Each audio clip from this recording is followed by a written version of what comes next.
Baby, hi baby. Say hi. Hello. My girlfriend, Scott.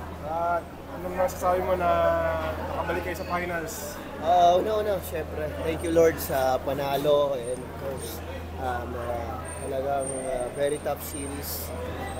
Good thing nakuha namin kasi pag mag-game 7 talaga din namin alam kung paano namin sila talunin. So, thank you Lord sa panalong ito. And of course, ito, inspirasyon ko, yung mga babies ko. Mas masarap ba ngayon kasi mukhang mas healthy ka eh. Mas marami kang nagagawa yun lang talaga yung wish ko na maging healthy ako throughout this conference.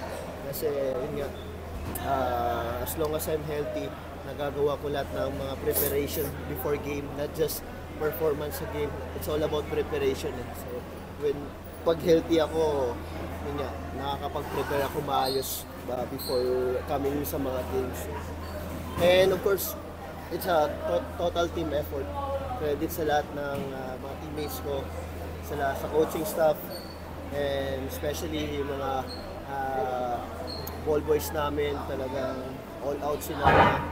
Talagang alagaan kami sa practice and mga PTs namin. Sila talaga yung mga nag-alaga sa amin. Kaya gumaganda yung performance namin. Yung mga trainers. Yung last time na nasa finals kasi kayo, wala pa sila Scott, si Holt, tsaka si RJ. So, anong masasabi mo doon na... Well, very big addition sa amin, no? They're one of the key na nakuha namin itong panalo to. Kasi talagang si RJ talagang parang veterano na maglaro talaga. We all know yung experience niya sa international, and si Holt, he's a winner talagang. He'll do everything, no? Kahit ano man yan, ano yung pinapagawa sa kanya, never nagreklamo yun, no?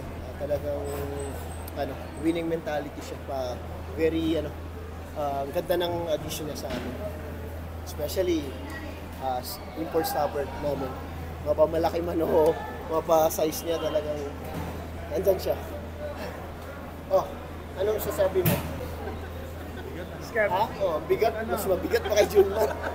Ayun, nabanggit mo Junmar. Ano sabi mo sa small ball na nakikita niyo? Well, sabi nga ng mga coaching staff, talagang gang rebound kasi man down kami kanina, nawala si Joe. So, I think for me personally, I just want to give this game to Joe, no? Nabigyan akong extra motivation para maglaro na mas sipagan ko pa kasi yung sacrifice ni Joe sa amin, kung hindi ka dahil kay Joe, wala kami backup ng Japet para magdumipesa kay Junmar. So, like I said, total team effort talaga, coming from the players down to the staff.